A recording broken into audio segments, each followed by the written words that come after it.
नमस्कार दोस्तों, आपका स्वागत है। मेरा नाम है अखिलेश शर्मा और आप देख रहे हैं द रियल 52 फिटनेस। दोस्तों, इस वीडियो में हम बात करेंगे कुछ ऐसे फैट लॉस मिसफायर्स के बारे में, ऐसी फैट लॉस मिस्टेक्स के बारे में जो मोस्ट ऑफ द पीपल क्या है कि जो बिगिनर है वो, या फिर आप लगा लो जो इंटरमीडिएट है वो भी इन चीज़ों में को करते हैं, बार बार रिपीट करते हैं, बार बार दोहराते हैं और फिर अगेन। देखिए क्या है कि fat loss is a scientific thing. आपको अगर मैं ये लिख कर दे दूँ कि यार चलिए मैं आपको एक डाइट प्लान बना देता हूँ अगले वीडियो में कि full day diet plan chart, ठीक है, बहुत अच्छा लगता है, सुनने में बहुत अच्छा लगता है। बट एक वो लड़का जिसकी एज 18-19 साल के आसपास है, 50-60 किलो वजन है, और एक बंदा जिसकी एज 40-45 साल के आसपास है, 100 किलो वजन है, तो क्या आप आइडिया लगा सकते हैं कि अगर वो दोनों बिना अपनी बॉडी को स्टडी किए अगर उसे फॉलो करने लग जाएं तो उनके ऊपर सेम रिजल्ट्स आएंगे? क्या ऐसा नहीं होगा कि एक शायद खतरे में पड़ जाए और एक को रिजल्ट आ जाए, या दोनों को ही रिजल्ट ना आए? क्यों ना आए? क्योंकि ज़रूरी नहीं है कि अगर मुझे किसी डाइट प्रोटोकॉल से बेनिफिट मिल रहा है तो आपको भी मिलेगा। और यही मिस्टेक हमारे बहुत सारे लोग करते हैं। किसी को जाके पकड़ लिया, किसी को जाके गुरुजी बोल दिया, किसी को जाके भैया बोल दिया, किसी को जाके कोच साहब बोल दिया, हाँ ये लो पेपर, ये राजमा खाने हैं, ये आलू खाने हैं, टमाटर खाने हैं, जब फैट लॉस हो जाएगा। तो इन सारे मिथ्स को बस्ट करने के लिए दोस्तों आज ये वीडियो है। मैं आपको बताऊंगा 5 से 6 ऐसे बेसिक मिस्टेक्स जो हम करते हैं। तो कहीं मत जाइए, वीडियो को लास्ट तक देखते रहिए। तो दोस्तों, welcome back to the video. हम बात कर रहे थे फैट लॉस के कुछ मिस्टेक्स और मिसफायर्स के बारे में। तो चलिए विदाउट वेस्टिंग टाइम शुरू करते हैं, एक एक करके हम पॉइंट्स उठाते हैं और उनके बारे में थोड़ा सा डिटेल में डिस्कस करेंगे। तो दोस्तों, पहला पॉइंट है इस लिस्ट में जो है over relying on fat burners, some fancy supplements. देखिए अब इस ओवर रिलाइंग से मेरा तात्पर्य क्या है कि जब हमें फैट लॉस को अपनी स्टार्ट करना होता है, जब हमें अपना फैट लॉस जर्नी को स्टार्ट करते हैं, तो हमें ये सजेस्ट किया जाता है कि यार फैट लॉस करना है, एक फैट बर्नर ले ले, एक क्लेंबुटरोल ले ले, अच्छा, एक स्टेनो ले ले, अच्छा, और अगर पॉकेट है तो पेप्टाइड वेप्टाइड ऐड कर लो और टेस्टोस्टेरोन बेस लगा लो। चलिए टेस्टोस्टेरोन वगैरह स्टेरॉइड्स को निकाल देते हैं, मोटी मोटी बात कर लेते हैं। आप क्लैन ले लो, ओरल ओरल रख लो, स्टेनो रख लो, फैट बर्नर रख लो। अच्छा ये ना लो तो फिर तो आपका फैट लॉस होगा ही नहीं। क्यों नहीं होगा भैया? कोई रीज़न तो बताओ। फैट लॉस का बेसिक प्रिंसिपल क्या है? आप अगर 2000 कैलोरीज खा रहे हो और अगर आप उससे ज़्यादा बर्न कर रहे हो तो आपका फैट लॉस तो होना ही होना है। Calories consumption should be less than the calories burn. अगर आप ज़्यादा कैलोरीज बर्न कर रहे हो तो आपका फैट लॉस भी होएगा, ऐसा तो है नहीं। हाँ, थोड़ा लेट हो सकता है, मैं ये मानता हूँ कि एनाबॉलिक्स ज़्यादा रिजल्ट्स देते हैं, जल्दी रिजल्ट्स देते हैं, बट ऐसा भी नहीं है कि अगर हम इनके बिना प्रोग्रेस नहीं कर सकते, इनके बिना हम गेनिंग नहीं कर सकते, इनके बिना हम कटिंग नहीं कर सकते। तो ओवर रिलाइंस से मेरा मतलब ये है कि कुछ लोग जब फैट लॉस के बारे में सोचते हैं ना तो उनके दिमाग के आसपास कुछ ऐसी फैंसी चीज़ें दौड़ लगाने लग जाती हैं कि भैया फैट बर्नर लेना है, हाई कैफीन फैट बर्नर लेना है, क्लेंबुटरोल लेना है, और कुछ ऐसे इडियट्स हैं कि भैया क्लेंबुटरोल को तो ऐसे थोक के भाव में दे देना है, 2 सुबह, 2 दोपहर को, 2 शाम को। आपको पता भी है क्लेंबुटरोल क्या है? It's a bloody bronchodilator, asthmatic patients के लिए होता है, it's not for your fat burning. तो इस चीज को समझिए। यूं आंख बंद करके किसी को कुछ भी चिपका देना, it's not a good thing, you know.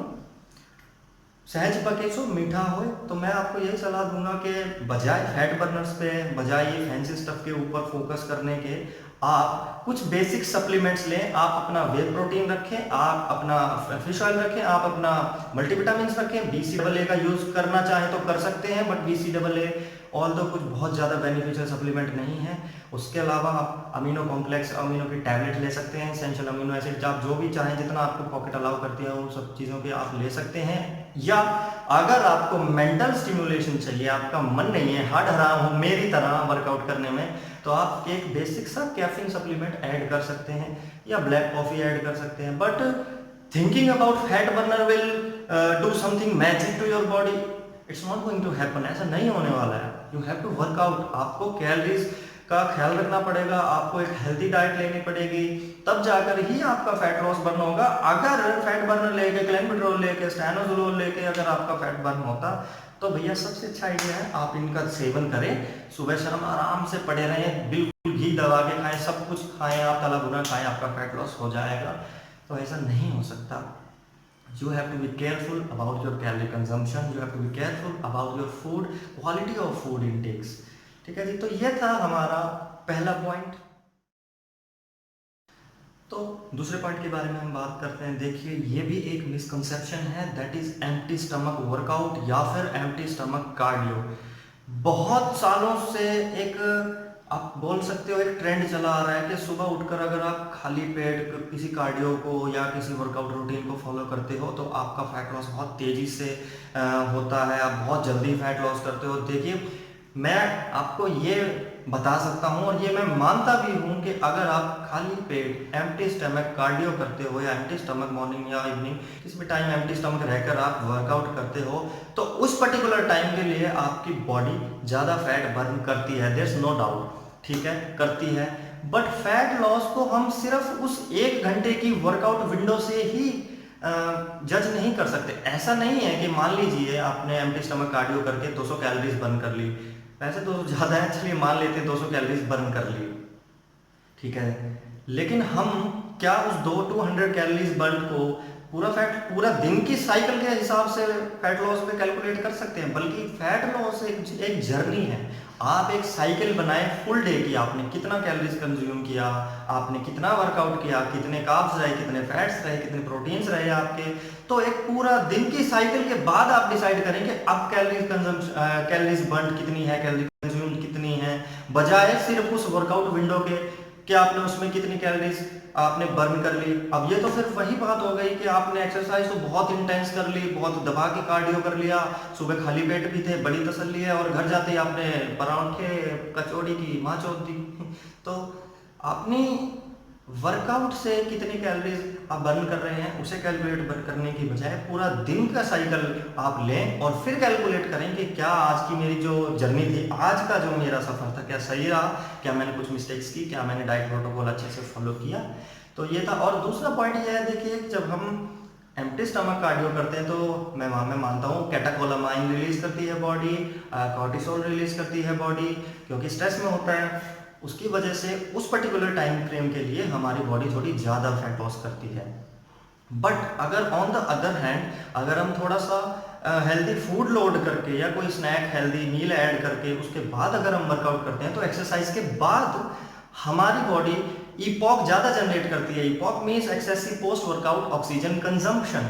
इसके ऊपर मैं एक टॉपिक स्पेशली बनाऊंगा, अगर इस पर डिटेल में घुस गए तो ये वीडियो बहुत लंबा हो जाएगा। तो आप बेसिक ये समझ लीजिए कि वर्कआउट के बाद बॉडी को कितनी कैलोरीज की रिक्वायरमेंट है नॉर्मलाइज होने में, वो बढ़ जाती है। और अगर वो बढ़ जाती है तो अल्टीमेटली फिर पूरा दिन के लिए जब तक हमारी बॉडी एनाबॉलिक, वो क्या बोलते हैं, रिकवरी मोड में रहेगी, हमारी बॉडी ज़्यादा फैट बर्न करती रहेगी। तो दूसरी मिथ जो है वो है एम्प्टी स्टमक कार्डियो की। चलिए तीसरे पॉइंट के बारे में बात करते हैं, जो बहुत लोग मिस्टेक्स करते हैं लेवल पढ़ के, oh my God it has fat, oh my God it has fat.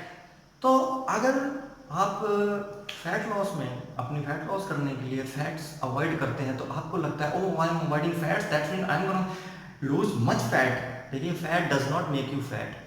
Fat आपको फैट नहीं बनाती है। और क्यों? देखिए, अगर आप फैट लॉस करना चाहते हैं तो in fact healthy fat can accelerate your fat loss. अगर आप हेल्दी फैट्स का यूज़ करते हैं अपनी डाइट में तो आपकी फर्दर एक्सेलरेशन होती है फैट लॉस में, फैट लॉस आपकी बढ़ती है, घटती नहीं है। तो फैट्स को कभी भी फैट लॉस में अवॉइड ना करें। आप हेल्दी फैट्स रखें, एवोकाडो ले सकते हैं, आलमंड्स ले सकते हैं, शुगर फ्री पीनट बटर ले सकते हैं।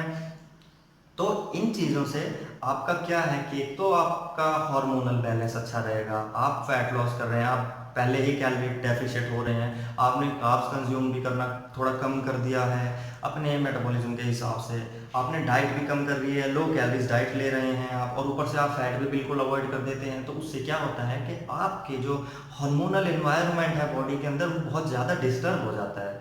और एक हेल्दी सोचने समझने की शक्ति चाहिए, अगर आपको फंक्शनिंग जॉइंट्स चाहिए, आपको हेल्दी जॉइंट्स चाहिए और आप चाहते हैं कि मेरे घुटने कट कट कट कट ना करें, मेरा कोलेस्ट्रॉल लेवल हेल्दी रहे, मेरा हार्मोन हेल्दी रहे, तो आपको फैट्स तो ऐड करना ही पड़ेगा, क्योंकि fats helps your body to normalise the hormonal levels.